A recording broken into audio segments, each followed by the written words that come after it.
शादी रायपुर में सुभाष के साथ 4 साल पहले हुई थी। सुभाष बहुत ही अड़ियल स्वभाव का था।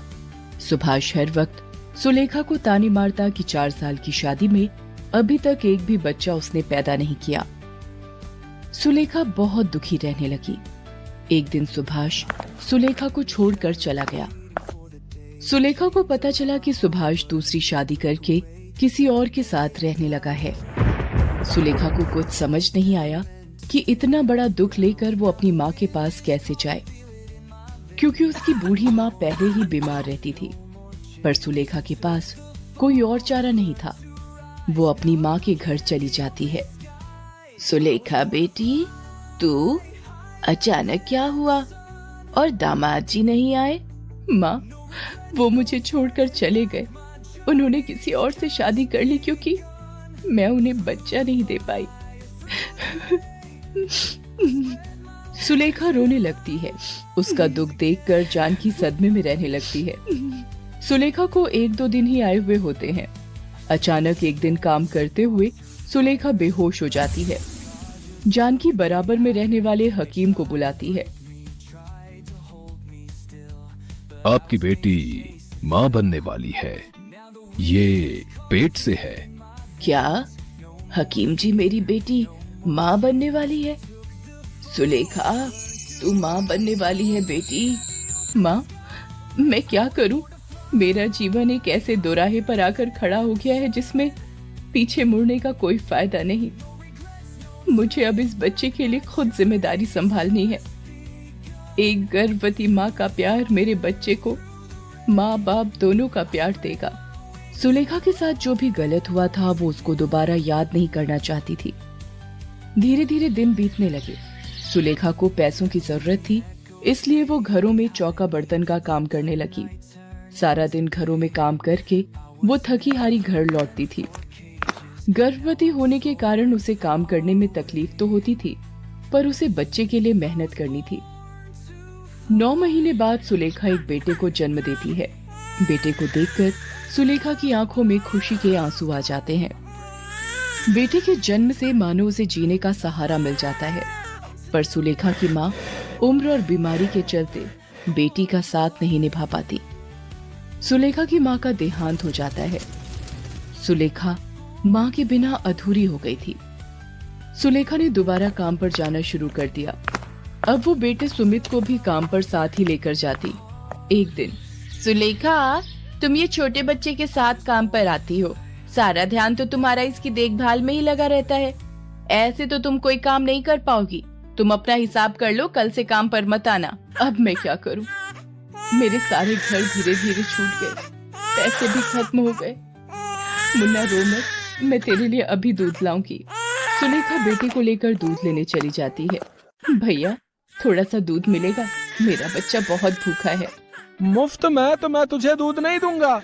हाँ, एक काम कर, वो जो दूध के बड़े डिब्बे रखे हैं ना, हाँ, वो सारे डिब्बे अच्छे से धो दे और बदले में अपने बच्चे के लिए दूध ले जा।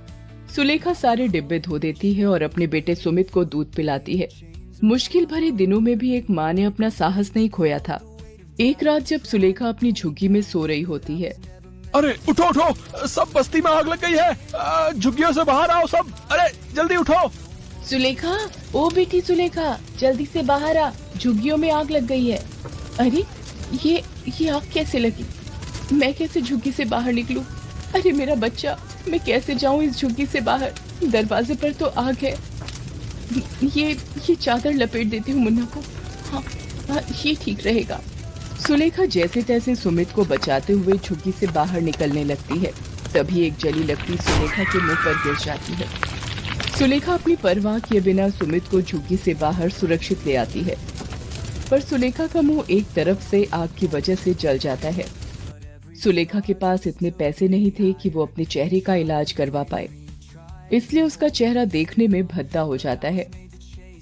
पर सुलेखा इस बात की बिल्कुल परवाह नहीं करती। उसे यही सुकून होता है कि उसने अपने बेटे की जान बचाई और भगवान की कृपा से उसके बेटे को कोई नुकसान नहीं पहुंचा। दिन बीतने लगते हैं।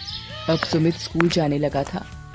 और सुलेखा चाहती थी कि सुमित पढ़ लिख कर बहुत ही बड़ा आदमी बने, इसलिए वो दिन रात मजदूरी करके मेहनत करती रहती थी। एक दिन, अरे राजू आजा, रुक, मैं अभी अपनी कॉपी लेकर आया, तब तक तू कमरे में बैठ।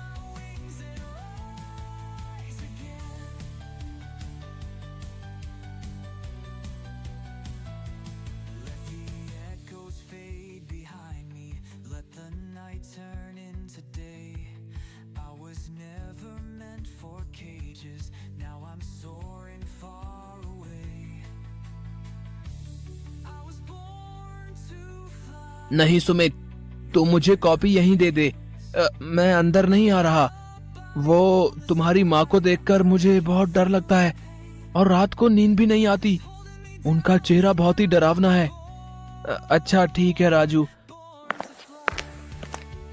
अरे सुमित, तुम्हारा दोस्त राजू आया था, पर घर के अंदर क्यों नहीं आया? वो आपके डरावने और बदसूरत चेहरे से घबराता है। सिर्फ वही नहीं, मेरे सारे दोस्त आपका इतना खराब चेहरा देखकर डर जाते हैं, मानो किसी भूत को देख लिया हो। तभी मेरा कोई दोस्त मेरे घर आने के लिए हाँ नहीं बोलता। आपकी वजह से मुझे बहुत शर्मिंदगी महसूस होती माँ। पता नहीं मेरी जिंदगी में ऐसी माँ क्यों लिखी है। लोगों की माँ बहुत ही सुंदर होती है, पर मेरी माँ बदसूरत क्यों है? सुमित गुस्से में कमरे से चला जाता है। सुलेखा रोने लगती है, पर वो उस वक्त कुछ नहीं बोलती। समय ने अपनी चाल पकड़ी और सुलेखा की मेहनत से सुमित बड़ा होकर पढ़ लिखकर एक ऑफिस में नौकरी पर लग गया। सुलेखा को लगा कि शायद अब उसकी किस्मत के दिन पलटने वाले हैं। सुमित की नौकरी लग गई है और अब वो घर का खर्च भी उठाएगा और सुलेखा को आराम मिलेगा और वो बेटे का सुख भोग पाएगी। सुमित अपने ऑफिस की लड़की राशि, जिससे वो प्यार करता था, शादी कर लेता है। सुलेखा बेटे की खुशी की खातिर कुछ नहीं बोलती। एक दिन सुमित ऑफिस के काम से बाहर गया होता है। राशि अपनी कुछ सहेलियों को घर पर बुलाती है। माँ जी, आज मेरी कुछ सहेलियाँ लंच पर आ रही हैं। आप प्लीज उनके सामने अपना ये बदसूरत चेहरा लेकर बिल्कुल मत आना, वरना मुझे सबके सामने शर्मिंदा होना पड़ेगा। एक काम करो, आप अपना मुंह ढक लो, जिससे कि मेरी सहेलियों को आपका चेहरा नजर नहीं आएगा। आप जल्दी से सारा लंच बनाकर रख दो, तब तक मैं तैयार होकर आती हूँ। मेरी सहेलियाँ आने ही वाली होंगी। बेचारी सुलेखा कुछ नहीं बोलती और उदास मन से रसोई में खाना बनाने चली जाती है। दोपहर में राशि की सहेलियां लंच पर आती हैं और खाना खाने बैठती हैं। तभी सुलेखा वहां सब्जी का कटोरा लेकर आती है और वो जैसे ही एक लड़की को सब्जी देने लगती है। ये कौन है राशि? अरे ये मेरी नौकरानी है। अच्छा, तो खाना इन्होंने बनाया है? बहुत ही स्वादिष्ट खाना बनाया है आपने। अपने आप को राशि के मुंह से नौकरानी सुनकर सुलेखा घबरा जाती है और उसके हाथ से सब्जी लड़की के कपड़ों पर गिर जाती है। लड़की सुलेखा का मुंह देख लेती है और डर जाती है। उसकी चीख निकल जाती है। वो कहती है, कितना बदसूरत चेहरा, मुझे नहीं खाना इनके हाथ का खाना। फ्रेंड्स, आपने इनका चेहरा देखा है? अगर देखोगे तो 10 दिन तक सो नहीं पाओगे।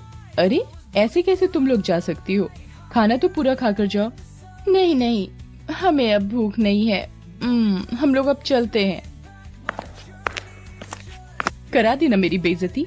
मेरी सहेलियों के सामने आपसे कितनी बार कहा था मैंने कि अपना ये मनहूस चेहरा मेरी सहेलियों के सामने बिल्कुल मत लाना, पर आपने मेरी एक नहीं मानी।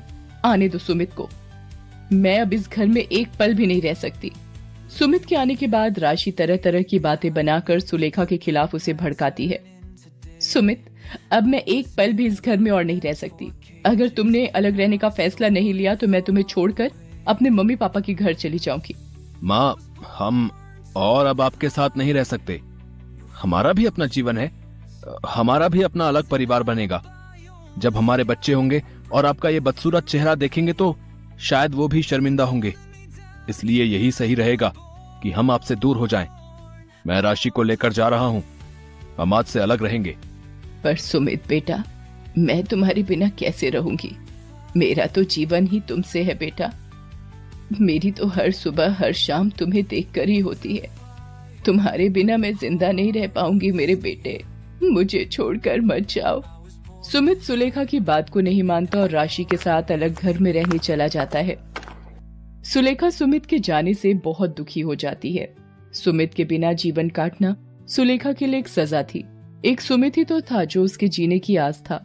सुमित के जाने के दुख से सुलेखा बीमार रहने लगी। उधर सुमित राशि के साथ दूसरे घर में रहने लगता है। एक दिन सुमित ऑफिस में होता है, तभी उसे अचानक हार्ट अटैक आ जाता है। उसके मुंह से माँ शब्द निकलता है। माँ, बहुत दर्द, माँ। सुलेखा सुमित के गम में बेहोशी की हालत में उसे याद कर रही थी। पड़ोस की श्यामा मौसी उसके साथ बैठी थी। ऐसा लग रहा है जैसे मेरे बेटे ने मुझे पुकारा हो, जैसे वो किसी तकलीफ में हो। मैं आ रही हूँ मेरे बेटे, तू चिंता मत कर, मैं आ रही हूँ। क्या हुआ सुलेखा? अरे ये तो बेहोशी की हालत में हो रही है और तेज बुखार भी है, लगता है इसे अस्पताल ले जाना होगा। श्यामा मौसी कुछ लोगों की मदद से सुलेखा को अस्पताल ले जाती हैं। वहाँ डॉक्टर सुलेखा का चेकअप करता है। तभी एक नर्स वहाँ आती है। डॉक्टर, एक इमरजेंसी केस आया है। कोई मिस्टर सुमित है, उनकी वाइफ मिसेस राशि उनके साथ है। मेरा बच्चा सुमित? डॉक्टर, पहले आप उन्हें देखो, मेरी चिंता मत करो। डॉक्टर सुमित को देखने लगता है। वो राशि से कहता है, देखिए, हमें जल्दी ही एक हार्ट की जरूरत है। इनका हार्ट पूरी तरह से डैमेज हो रहा है। अगर इनका हार्ट नहीं बदला गया तो इनकी जान भी जा सकती है। राशि रोने लगती है। सुलेखा उसे रोता हुआ देख लेती है। वो नर्स से कहकर राशि को अपने पास बुलाती है। राशि, रो मत बहू, मेरे होते हुए मेरे बच्चे पर आंच भी नहीं आ सकती, तुम चिंता मत करो। माँ जी, कहाँ से नया दिल मिलेगा? कौन देगा इतनी जल्दी? अगर सुमित को कुछ हो गया तो मैं जिंदा नहीं रह पाऊंगी माँ जी। राशि रोते हुए सुमित के पास चली जाती है।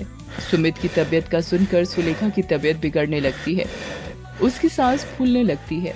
वो डॉक्टर से कहती है, डॉक्टर, मुझे पता है मैं अब नहीं बचूंगी। आप मेरा एक काम करना, मेरा ये दिल मेरे बच्चे को दे दो। मेरे सुमित को बचा लो डॉक्टर, मेरे सुमित को बचा लो। सुमित को होश आ जाता है। डॉक्टर उसे कहता है, ओह गुड मिस्टर सुमित, अब कैसा फील कर रहे हैं आप? सुमित, अब आप बिल्कुल खतरे से बाहर हैं। डॉक्टर ने कहा है आपको कुछ ही दिनों में छुट्टी मिल जाएगी।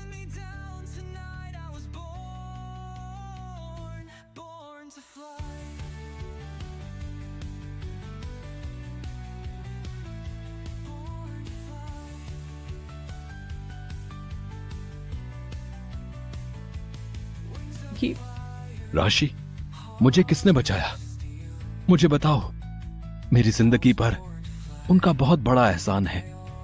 सुमित, जब आपको अस्पताल लाया गया उस वक्त आपकी मां भी अस्पताल में थी। उनकी तबीयत बहुत ज्यादा खराब थी। उन्होंने जब आपके बारे में सुना, आज जो दिल आपके अंदर धड़क रहा है वो आपकी मां जी का है। मां, इतना बड़ा बलिदान मुझ पापी के लिए क्यों मां, क्यों? मुझे माफी मांगने का हक भी नहीं दिया मां। मेरी जिंदगी बचाने के लिए तुमने अपनी पूरी जिंदगी लगा दी मां। मुझे माफ कर दो मां, मुझे माफ कर दो। सुमित बेटा, तुम अपनी माँ के बलिदानों का कर्ज जीवन भर नहीं चुका सकते। तुम अपनी माँ के जिस चेहरे को बदसूरत कहते थे, उस चेहरे पर जले का निशान बचपन में तुम्हें आग से बचाते हुए सुलेखा को मिला था। वो खुद आग की चपेट में आ गई थी, पर तुम्हारी माँ ने तुम्हें कुछ नहीं होने दिया। सुमित श्यामा मौसी की बात सुनकर बहुत रोता है। राशि भी अपने किए पर बहुत दुखी थी। सुमित गंगा घाट पर माँ की अस्थियों को प्रवाहित करता है और हाथ जोड़कर क्षमा मांगता है। सुलेखा ने एक बात ये साबित कर दी थी कि एक माँ का कर्ज बच्चे आजीवन नहीं चुका सकते।